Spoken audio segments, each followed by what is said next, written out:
The morning sun streamed through the towering glass windows of Blackwood International, casting long shadows across the polished marble floors. Olivia Parker clutched her tablet closer to her chest as she hurried through the maze-like corridors of the corporate headquarters. Her first day as the company's new lead translator was not going as planned. Running 10 minutes late for the morning briefing, she barely noticed the signs as she rushed down an unfamiliar hallway. The urgent need for a restroom break only added to her mounting anxiety. When she spotted a door marked with what looked like a restroom symbol, she pushed through without a second thought. The luxurious interior should have been her first clue that something was amiss.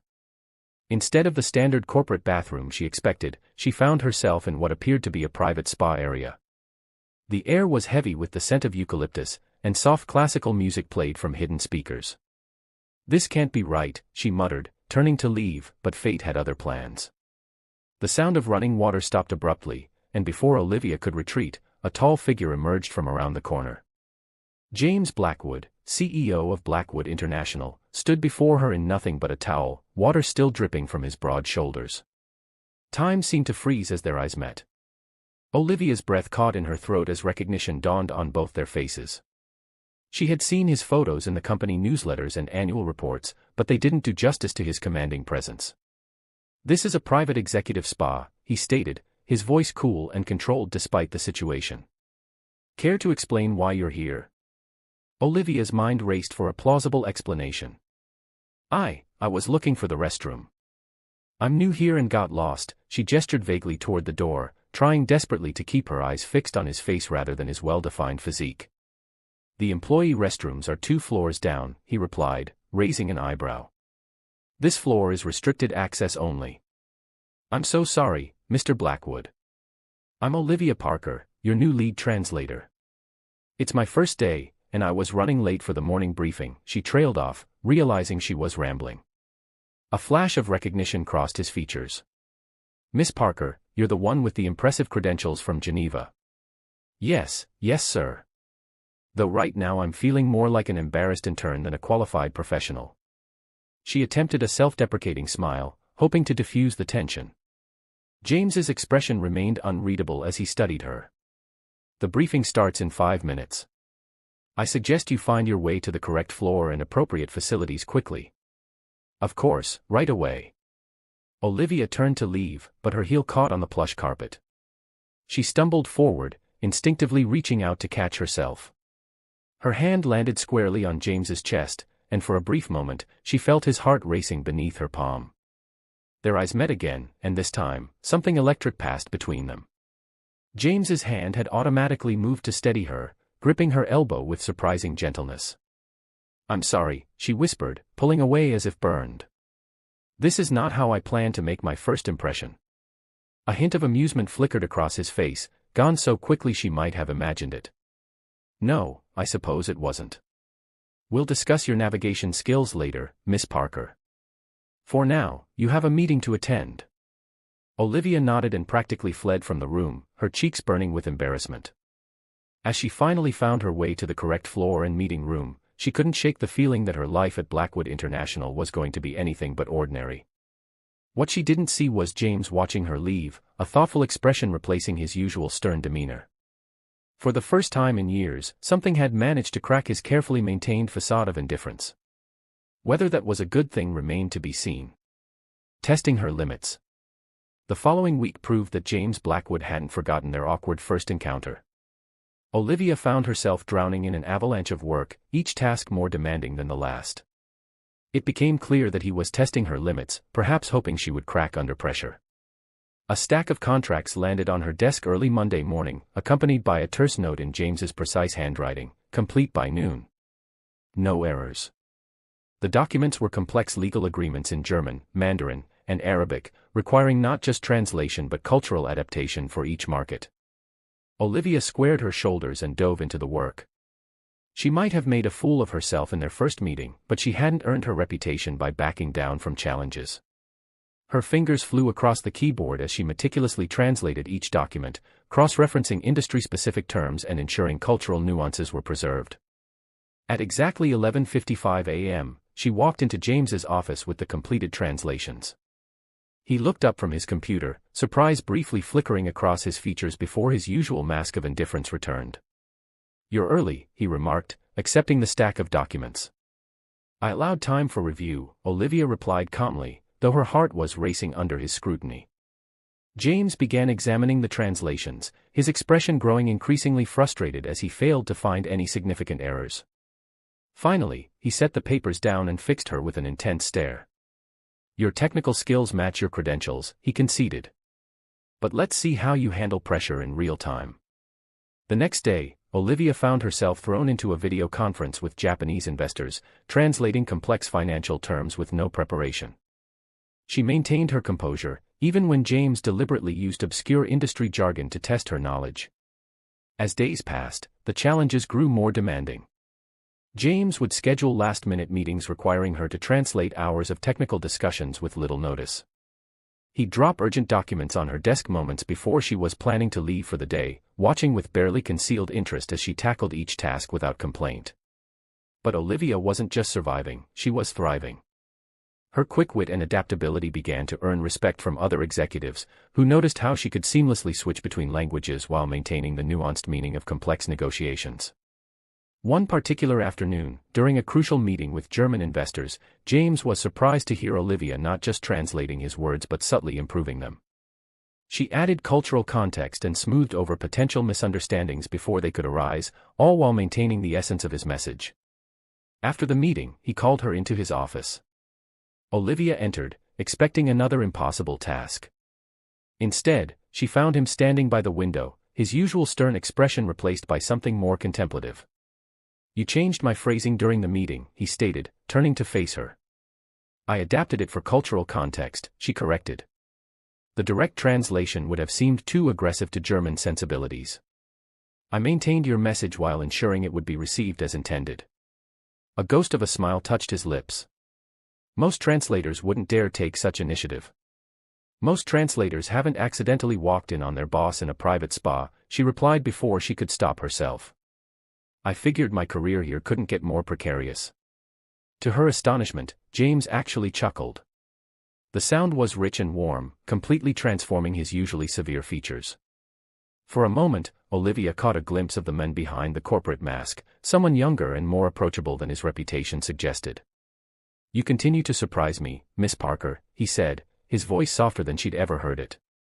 Their eyes met, and that same electric tension from their first encounter crackled between them. Olivia felt her breath catch as she noticed details she'd been trying to ignore, the way his shirt stretched across his broad shoulders, how his eyes weren't just brown but flecked with gold, the subtle scent of his cologne. The moment was broken by his phone ringing. James turned away to answer it, his business persona snapping back into place. Olivia took the opportunity to retreat, but as she reached the door, his voice stopped her. "Miss Parker," she turned back. "Yes. Good work today." The words were simple, but coming from James Blackwood, they felt like high praise. As Olivia walked back to her desk, she couldn't help but smile. She was beginning to understand that James's tests weren't just about proving her professional worth, they were his way of keeping people at a distance. The question was, how long could he maintain that distance when she kept exceeding his every expectation? The answer would come sooner than either of them expected, bringing with it revelations that would shake the foundations of their carefully maintained professional relationship. The Charity Gala. The annual Blackwood International Charity Gala transformed the company's austere headquarters into a glittering wonderland. Crystal chandeliers cast rainbow reflections across the marble floors, and the air hummed with classical music and quiet conversation. Olivia stood near the refreshment table, feeling somewhat out of place in her midnight blue evening gown. Her role tonight was to assist with international guests, but so far, the evening had been quiet. She watched as James worked the room, moving from group to group with practiced ease. He looked particularly handsome in his tailored tuxedo, though she noticed the slight tension in his shoulders that betrayed his discomfort with such social occasions. Everything changed when the waiters began circulating with champagne trays. Olivia observed as James's entire demeanor shifted, his jaw tightened, and his knuckles turned white around his water glass. When a waiter approached him with champagne, he recoiled so subtly that most wouldn't have noticed, but Olivia did. She watched as he excused himself from his current conversation and slipped out onto the balcony. Without really thinking about why, she followed him. The night air was cool and carried the scent of blooming jasmine from the corporate gardens below. James stood at the railing, his back rigid, his breathing slightly uneven. He didn't turn when she approached, but she knew he was aware of her presence. "You should be inside," he said, his voice rougher than usual. "There might be guests who need translation." "They can wait," Olivia replied softly. She moved to stand beside him, careful to maintain a professional distance. "What is it about champagne?" He turned to her sharply, surprise and something like fear flickering across his features. "You noticed that?" "I notice a lot of things about you," she admitted. "It's part of my job to read people, to understand what's not being said." James was quiet for so long that she thought he wouldn't answer. When he finally spoke, his voice was distant, as if coming from somewhere deep in the past. "5 years ago, I was at a gala much like this one. My wife Rebecca was there, and our daughter Emma." He paused, his hands gripping the railing. "We were celebrating a major merger. Everyone had champagne. I was giving a toast when we got the call. There had been an explosion at one of our research facilities." Olivia's heart clenched as she began to understand. "Your family. They found evidence of sabotage, a rival company trying to steal our research data. The explosion was meant to be a distraction, but something went wrong." His voice cracked slightly. "I was here, raising a champagne glass, while my family was." He couldn't finish the sentence. Without thinking, Olivia reached out and placed her hand over his on the railing. His skin was cold, but he didn't pull away. "That's why you push everyone away," she said softly. "Why you test people so hard." He turned to look at her, and in the moonlight, she could see the raw pain in his eyes. The merger partner turned out to be behind it all. Someone I trusted, someone I considered a friend. After that, I learned that trust is a luxury I can't afford. "But it's killing you inside," Olivia whispered. "Living without trust, without connection, it's not really living at all." Their eyes met, and for a moment, all the barriers between them seemed to dissolve. James looked at her as if seeing her for the first time, really seeing her. His hand turned beneath hers, their fingers intertwining almost of their own accord. "How do you do that?" he asked, his voice barely audible. "Do what?" "See through every wall I put up. Understand things I've never said." Olivia felt her heart racing but forced herself to hold his gaze. "Maybe because I'm not trying to see the CEO of Blackwood International. I'm just seeing you, James." He drew in a sharp breath at the sound of his first name on her lips.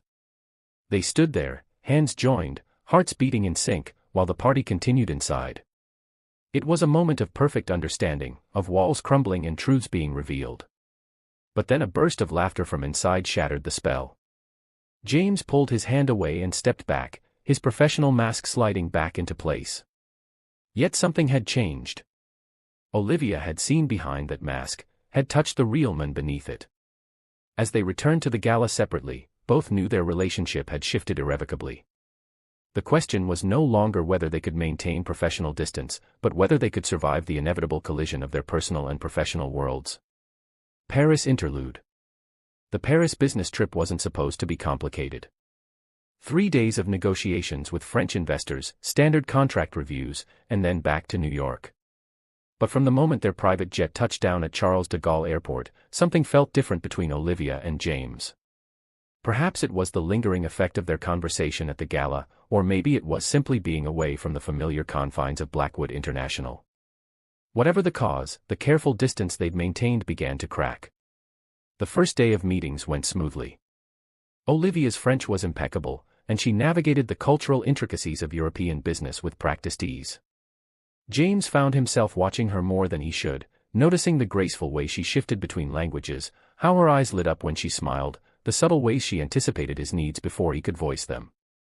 It was during a break between meetings that Thomas Laurent, one of the French executives, approached Olivia. His interest was obvious, his flirtation barely professional. James watched from across the room, his jaw tightening as Laurent touched Olivia's arm while complimenting her translation skills. "Mr. Laurent seems quite taken with you," James commented later as they rode the elevator to their rooms. His tone was carefully neutral, but Olivia didn't miss the tension underneath. "He's being typically French," she replied, studying James's reflection in the mirrored walls. All charm, no substance. Before James could respond, the elevator shuddered violently and ground to a halt. The lights flickered once, twice, then died, replaced by dim emergency lighting that cast everything in an eerie blue glow. "Perfect," James muttered, pressing the emergency button. The response was quick but not encouraging, a citywide power issue, at least an hour before they could get the elevator moving again. Olivia leaned against the wall, trying to steady her breathing. "Well, this is familiar. The last time I was the one intruding on your space." James's lips twitched in what might have been a smile. "You've certainly made a habit of ending up in enclosed spaces with me." "At least you're fully dressed this time," she quipped, then immediately blushed. "I'm sorry, that was inappropriate." "You apologize too much," he said softly, moving to stand beside her. The elevator suddenly felt much smaller. They stood in comfortable silence for a while, but Olivia could feel the tension building. There were too many unspoken words between them, too many moments of almost something that never quite materialized. "Why did it bother you?" she finally asked. "What?" "Laurent. The way he was flirting with me. I saw your expression." James turned to face her, his eyes intense in the dim light. "You know why?" "Do I?" Her heart was pounding so hard she was sure he could hear it. He moved closer to her, close enough that she could feel the heat radiating from his body. "Ever since the day you walked into the spa, you've been breaking down every wall I've built. And the most infuriating part is that you don't even seem to realize you're doing it." "James." She breathed, but he wasn't finished. "I tried to push you away. Gave you impossible tasks, tested your limits, looked for any flaw that would give me a reason to keep my distance. But you exceeded every expectation. You saw through every defense. And now." "And now," she whispered. Instead of answering, he reached up and traced her cheek with his fingertips. Olivia's breath caught at the tender gesture. This was James Blackwood, the man who never showed weakness, never revealed emotion, yet here he was, looking at her with such raw vulnerability it made her heart ache. "I haven't felt anything for anyone since I lost my family," he admitted quietly. "I didn't want to. It was easier to be numb, to focus only on the company, to keep everyone at arm's length. But you." He drew in a shaky breath. "You make me want to feel again, and that terrifies me." Olivia reached up and covered his hand with hers, holding it against her cheek. "Being scared of feeling doesn't mean you stop feeling. It just means you're brave enough to recognize what you're risking." The space between them seemed to disappear. James's free hand found her waist, drawing her closer. Olivia's fingers curled into the lapels of his suit jacket. They were breathing the same air, sharing the same heartbeat. The final test. The merger negotiations were supposed to be routine. Blackwood International was acquiring a smaller tech company, and everything had been proceeding smoothly. But as Olivia sat beside James in the conference room, something felt off about the way the other company's CEO, Richard Morrison, kept smirking during the discussions. Their dinner in Paris had changed everything between them. Though they maintained strict professionalism at work, only subtle glances and brief touches betrayed the depth of their growing connection. But today, that connection would prove more valuable than either could have imagined. As Morrison presented his company's financials, Olivia noticed something in his German correspondence that made her blood run cold. She had been translating documents all week, and certain phrases kept appearing in different languages, phrases that seemed innocuous unless you knew what to look for. While translating Morrison's words into Mandarin for the Chinese investors present, Olivia carefully passed a note to James: "Need to speak privately. Urgent." James's expression didn't change, but he called for a brief recess. In his private office, Olivia's hands trembled as she spread out the documents. "The coding in these contracts," she explained, pointing to specific phrases in different languages. "They're similar to what investigators found in the documents from 5 years ago. The ones from the merger that..." She hesitated, knowing this would hurt him. "The one that killed my family," James finished, his voice tight. "Are you certain?" "Yes. Morrison's company, it's a shell corporation. The same people who were behind the sabotage 5 years ago, they're trying to gain control of Blackwood International from the inside." James's face went pale, then hardened with fury. "They've been planning this for years. Waiting for the right moment." He slammed his fist on the desk. "I should have seen it. Olivia touched his arm gently. You couldn't have known. But we can stop them now. He looked at her, really looked at her, and something shifted in his expression. We. Yes, we. You're not alone anymore, James. She squeezed his hand. And I have a plan. When they returned to the conference room, everything was different. James began speaking about the merger terms, with Olivia translating into multiple languages for the international investors. But her translations were carefully crafted, exposing the hidden meanings in Morrison's documents while appearing to simply convey business terms. Morrison's smirk began to fade as he realized what was happening. The international investors started whispering among themselves, recognizing the coded phrases that Olivia was cleverly highlighting. Is something wrong, Mr. Morrison? James asked, his voice deadly calm. You look uncomfortable. Morrison's face contorted with rage. You have no proof of anything.